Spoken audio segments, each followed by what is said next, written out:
Sabi nila nakakahiblad daw ang sipod. Sabi ko hindi naman, mas nakakahiblad kapag wala kang maiulam.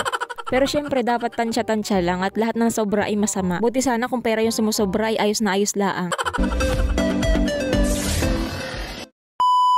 At yun nga for this video at napaaga nga na naman ang gising ko kaya na may tanghali na nga at hindi na naman ako makapunta ng dagat kasi taib na. Kaya na may naisipan ko nga na pumunta na lang ako din sa lalauhan at din lang ako mangunguha ng pang-ulam. Kasi sa lalauhan naman ay kahit katanghalian pa yan ay hindi ka lang masyadong maiinitan kasi nga marami namang puno. At wag nyo na nga pala tanongin kung bakit ako'y laging tanghali gumising kasi nga syempre kakasilpon.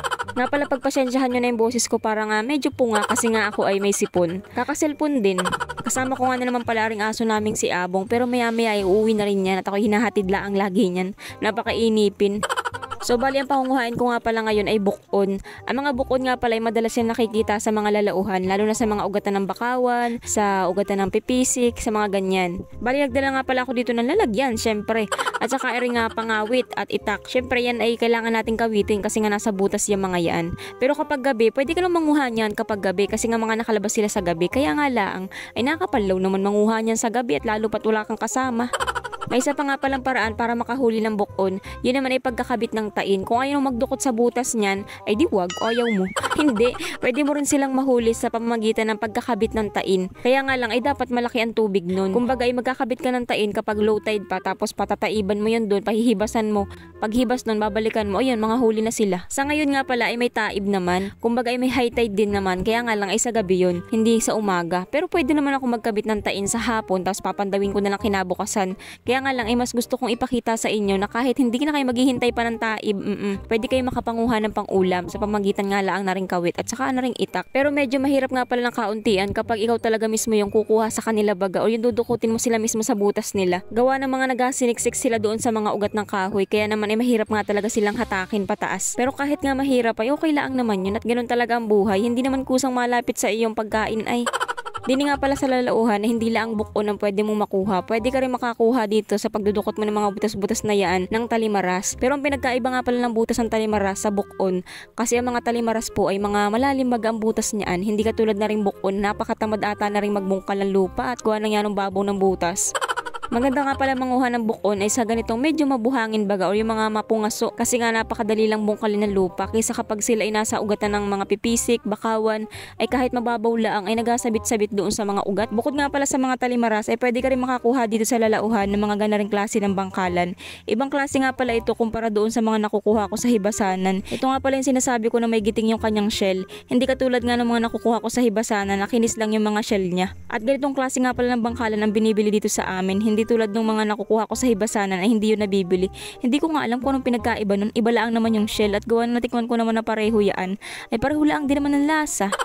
Sa tingin nyo po, ano po kaya ang pinagkaiba nun? Bakit yung isa lang ang nabibili, yung isa hindi? Halos pareho lang din naman sila ng lasa at laman. Nga pala medyo madalang nga pala mga butas ng bukon na nakikita ko dito kasi kalimitan ay puro butas ng talimaras. Maliit na lugar lang kasi itong pinangunguhaan ko dito at hindi nga ako pumunta roon sa malawak na lalauhan kasi nga abay medyo napapalaw din naman ako at ako'y mag-isa laang. At kahit nga din lang ako sa lalauhan nangunguha ng pang-ulam ay talaga namang napakainit kaya naman ay umuwi na nga ako at maka-4 na piraso lang ang nahuli ko. Kaya naman naisipan ko na nga rin na magkabit na rin ng tain para bagay madagdagan man lang ang aking alutuin at sayang lang naman sa gata.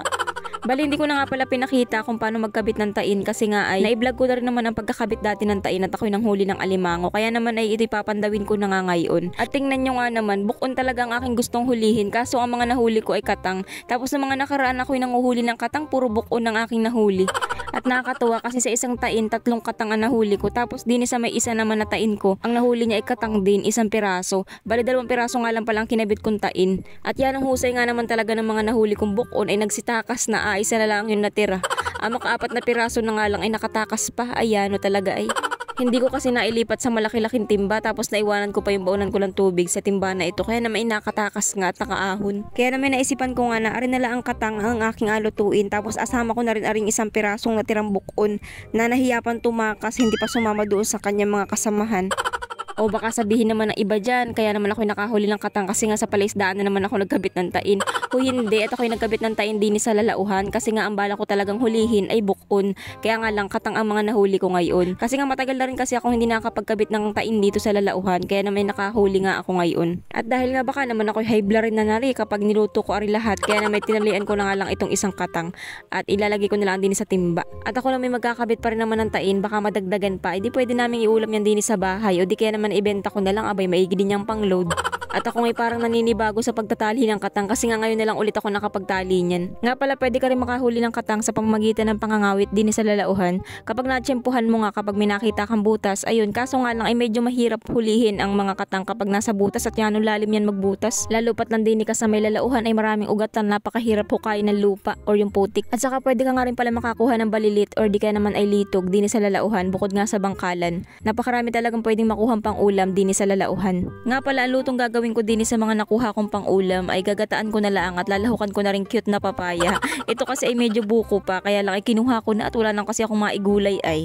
At least naman ako'y nagpaalam sa may-ari, yun ang importante doon. Ay pumayag naman at ito naman daw klase ng papaya na ito ay talagang maliliit lang at hindi naman talaga nagalalaki. Nga pala rin nga po pala mga luto na ginagawa ko din sa vlog ko ay mga simpleng luto lang, kumbagay lutong bahay. May nag-comment kasi sa akin na hinahanapan ako na dapat daw yung mayos-ayos baga na luto. Ay, ano bang klase na ayos ang luto mo? Aking amig-apan pa. Uy, hindi, joke lang. And I mean kasi ang aking mga binibidyo kasi dito ay yung mga pang-araw-araw na pamumuhay namin dito. Kumbaga yung pang-araw-araw na pang-ulam namin, mga diskarte kung paano ka magkakaulam sa araw-araw. At saka sa totoo lang po, talagang hindi man ako masyado marunong magluto. Ay iya, yun pala yun. Pero alam mo sa totoo lang, talagang hindi ako masyado mahilig magluto. Nakahiligan ko lang ang talaga magluto. Gawa nung ako'y nag-boarding house. Gawa ng abay, ikaw yung mamumulubi sa syudad kapag hindi ka talaga magaluto at gawa ng yanong mahal na mga bilihing ulam. Tapos ang abigil lang sa'yo 2 gaya, tapos puro sabaw. Kahit na adobo naman yung binili mo at hindi naman nilaga.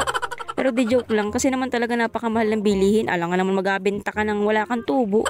So yun na nga't mabalik na nga tayo sa niluluto ko. Ito nga pala pinakuluan ko muna sa unang gata. Tapos ayan, sinunod ko na yung pangalawang gata niya. Tapos hindi ko na tinakpan para hindi lumabnaw yung gata. Alam mo dati ako'y takanta nung ako'y bago pa lang nagluluto. Kumbagay wala pa akong kalam-alam sa pagluluto. Kasi dati ang dami ko namang ginagata. Sabi ko bakit kaya ganun? Bakit ang labnaw pa rin yung gata niya? Kasi nga tinatakpan ko kapag ako'y nagagata. Dapat pala hindi atakpan para daw hindi lumabnaw yung gata, sabi ni mama. Kasi yung alam ko kasi sa pagluluto ay nakadepende lang o nakabase lang ako sa pinalalasahan ko sa pagkain.